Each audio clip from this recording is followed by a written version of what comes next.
Welcome back to our Guest Artist series. This week we are on episode 14. This week we have Amelia Scinta joining us. Amelia is a very familiar face on Shakespeare Hill and wears many hats. She has been seen as a performer on stage, a stage manager behind the scenes, and specifically today, she is one of our educators for our Shakespearience Apprentice program. Let's just get started then by having you tell us about the Shakespearience program. What are the goals and the takeaways? Sure. So this program is a really comprehensive look at every aspect of the theater. The Shakespearience program is a 4-week summer apprenticeship program for high school students. And students who are interested and accepted into the program, they start over the summer during summer vacation. The class meets from Tuesday to Friday in the afternoons. And in those afternoons, we work on general performance skills. We have master classes with professionals and professors from the local community. Some of those master classes have included things like improv, stage combat, set design, costume design, drama therapy, text work, and the business of theater. And we generally try to choose master class artists who are involved in the production, so it's even more special and personal to the students to get information from people that they already know and people who are working in the theater. During those 4 weeks, we also rehearse for a final performance in a very short span of time. So we're doing master classes, we're learning technique, and we're rehearsing. And that's only 16 days essentially that we have to do that. So that's what our afternoons look like. And then in the evening, students go to the park where our program centers around our main stage productions. The students set up for the evening's performances. So they set up things like props and sound with our professional staff and pass out programs, and they interact with our audience as they come in, and they get to kind of be experts with the audience about where good places are to sit. So they get that personal interaction with the audience too, so they're invested in our audience. And then during the show, they work with our professional crew backstage, and some of our students are even lucky enough to have walk-on roles in the production. Then after the show, they break down the props and the costumes and the sound. They can go home, sleep it off, and they come back the next day. We do 6 shows a week.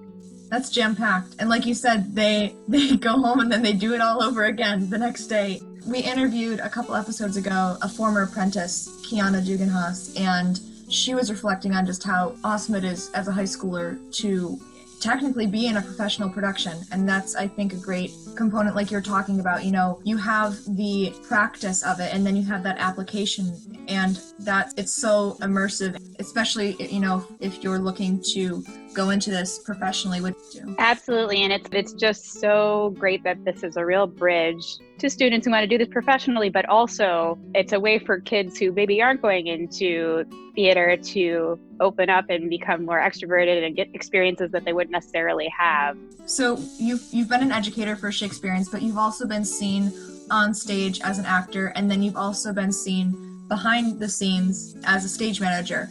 How does your approach differ when you're teaching Shakespeare as an educator versus approaching it as a stage manager or as an actor?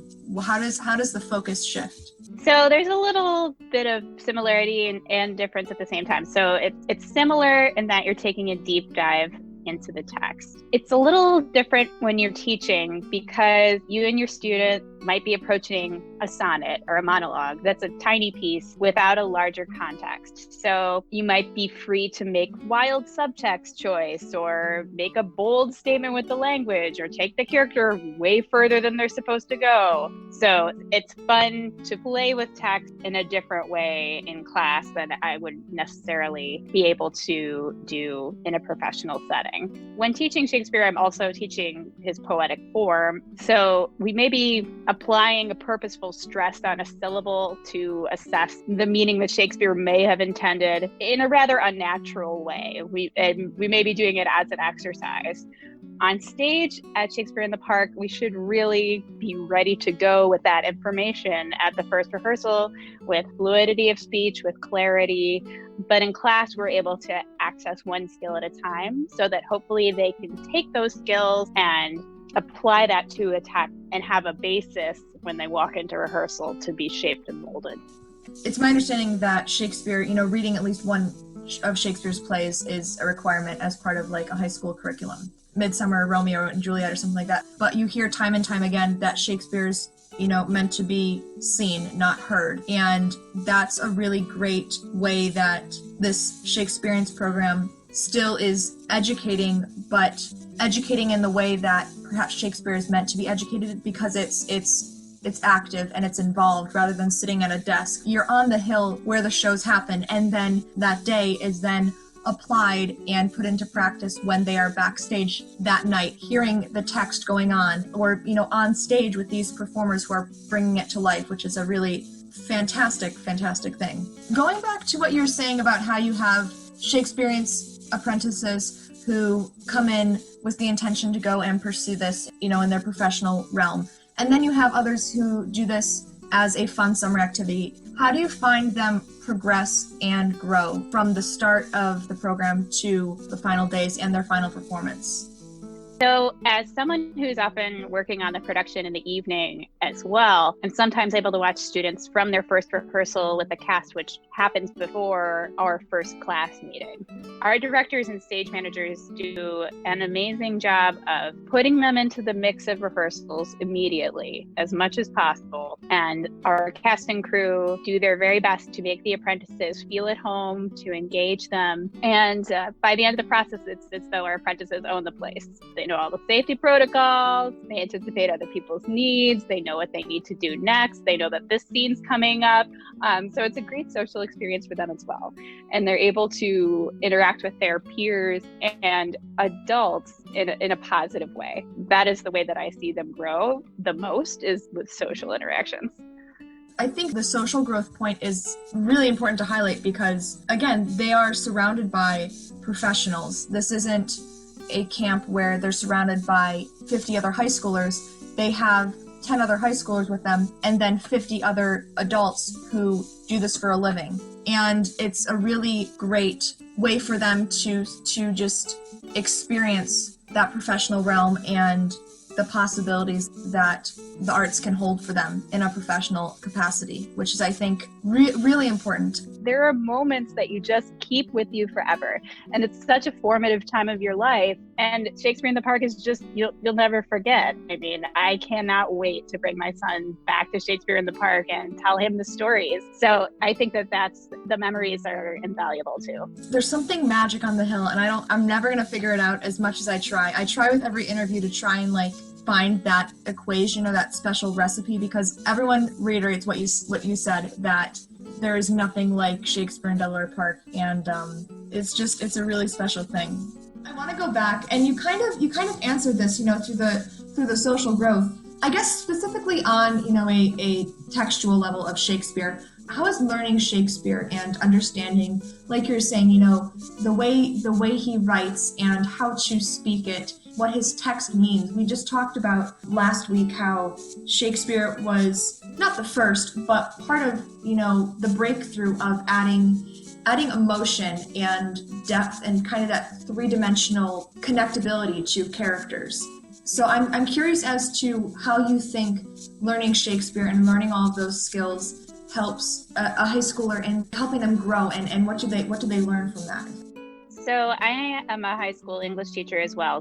And I'm sure that everyone can think of a way that their high school teacher either made Shakespeare fun or made it the worst 2 months of their high school career. To me, the most fun I can give my high school students in the classroom is when we have the opportunity to see a live production after reading the words. It's so beneficial for students to get out and see a performance. And even the ones who hated reading it have something to say about an actor's performance or a directorial choice that they didn't see coming. It's interesting how my students who seem the least engaged in the academic discussion of Shakespeare, then when it came to the artistic discussion of Shakespeare and the artistic choices that a company made, they have the most to say. The most beneficial thing that I can provide to students is the experience of live theater. So I just think that there's something to being in the same place at the same time that's beneficial for high school students. Right now we're in a fully, virtual technical online era, and now we're reminiscing on, but looking forward to as well, going back into a world where we can be in the same room as a performance happening like that is really cool. I'd love to just close out by hearing about a favorite memory you have with Shakespeare in Delaware Park, whether it be as an actor, as a stage manager, or as an educator.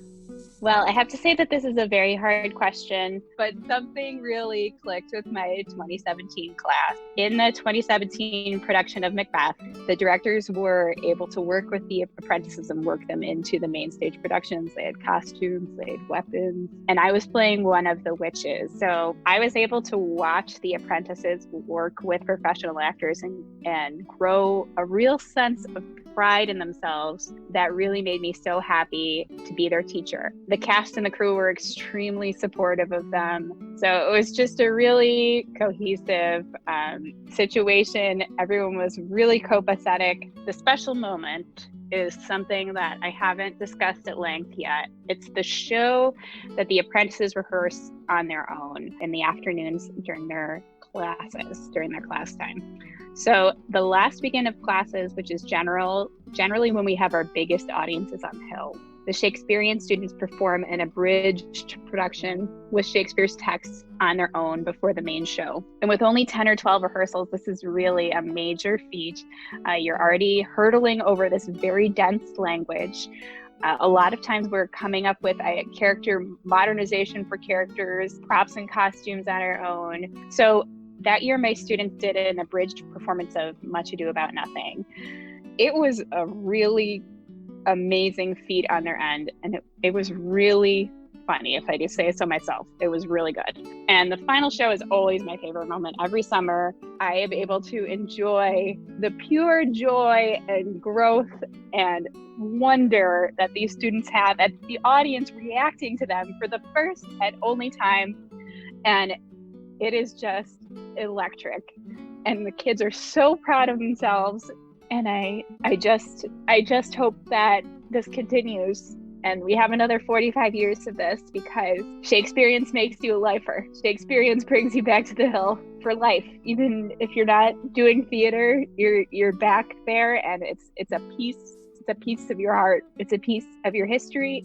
This was a beautiful insight into the Hill, and thank you for being so formative and in Shakespeare in Delaware Park's history and being a part of our family, but also continuing to bring students back to change those lives. Really, that's very kind. Thank you.